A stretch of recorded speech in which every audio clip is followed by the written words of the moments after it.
36, 37, porque yo nací en septiembre 36 y cuando llegué a París tenía 9 meses.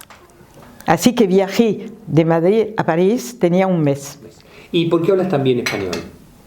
Yo hablo bien español porque primero lo estudié, segundo, tengo mucha familia en América del Sur, que vinieron, que yo fui, que nos escribíamos y bueno, tengo facilidad para aprender las lenguas.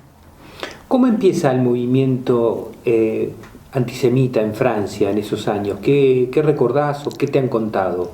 ¿Cómo se va pergeñando el fascismo? Empezó poquito a poco, pero no estábamos bien informados. Y un día el gobierno francés dijo que todos los judíos tenían que ir al ayuntamiento para declararse. Y hicieron la tontería, porque eso es una tontería de hacerlo. Así que tenían una carta de identidad donde estaba puesto juif, era en francés judío. Les professions de fonctionnaires, plus pour les juifs, tout ce qui est des docteurs, médecins, tout ça, c'est les parcs et jardins interdits aux juifs. Là, vous évoquez le statut des juifs. Le statut des juifs, exactement. Qui date de 1940. Voilà, les étoiles, tout ça. Bon, et à la suite de ce recensement, c'est là qu'ils ont commencé à faire la première grande rafle qui a eu lieu à Paris, c'est dans le 11e arrondissement, et pour la plupart, c'était des étrangers, c'est-à-dire des Turcs. Et ils ont raflé 5000 personnes. Ils sont venus les chercher chez eux, nominativement. Y así fue. Y poquito a poco los alemanes vinieron a París y empezaron a recoger a los judíos. Nos escondíamos, eso me recuerdo, porque una noche, yo tenía entonces 7 años. Una noche vino un joven de la agencia judía, dijo, escaparos que esta noche va a haber una rafla, es que van a recoger a todos los judíos. Y en la noche misma, en medio de la noche, tomamos una maletita y nos fuimos todos los 4 andando, de familia que no estaban en este distrito. Y esto me recuerdo muy, muy bien. Llegamos y esta familia era judía también. Y había una vecina que no lo era, nos tomó mi hermano y yo para escondernos, mientras la noche. Y así, cuando regresamos, 2 días después, mi papá dijo a mi mamá, mira, yo no puedo tornar a Turquía porque no hice el servicio militar, así que soy desertor. Y dijo, tú tienes que irte para salvar a los hijos. Y mientras mi mamá estaba embarazada. Así que con la agencia judía nos escapamos y fuimos a Estambul.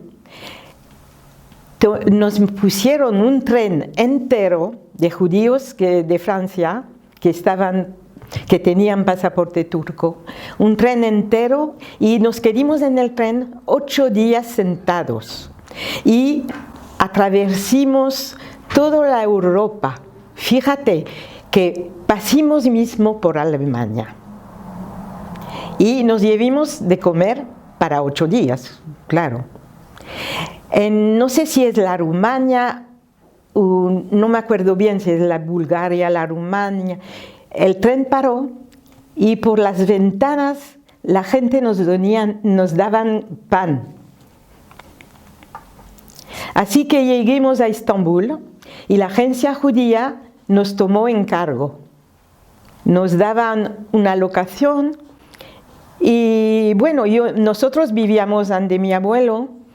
Mi mamá quiso encontrar trabajo, pero no pudo porque estaba embarazada y ya se veía. Mi hermano trabajaba ante una familia judía que tenían una tienda muy grande de porcelana y lo tomaron en cariño. Así que se lo llevaban a las islas, se lo llevaban de paseo y le daban un poco bakshish, que se dice en turco. Oui, si on veut. À Drancy. Il a été cuisinier, il faisait la cuisine pour le personnel. C'est-à-dire pour les infirmières et pour le personnel français, les inspecteurs et tout ça. Et à l'économa, il y avait le chef d'économe qui s'appelait Monsieur Colère et qui l'a pris sous son aile. Et il l'a sorti 3 fois de la liste des déportés. Parce que mon père est resté 18 mois à Drancy. Et je ne crois pas qu'il y ait quelqu'un d'autre qui a pu rester 18 mois à Drancy. Parce qu'au bout de 2-3 mois, des fois même au bout de 15 jours, hop, il s'en allait.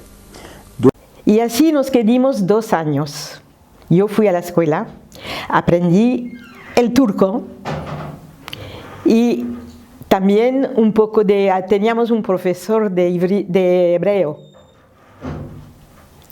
Y bueno, pasó el tiempo esperando que la guerra se acabe. Y cuando fue el momento que la guerra se acabó, la agencia judía se cargaba para repatriar la gente. Mi mamá fue y les lloró, les dijo que tenía niños, que no sé qué, y así que tomamos el primer barco y regresamos a París.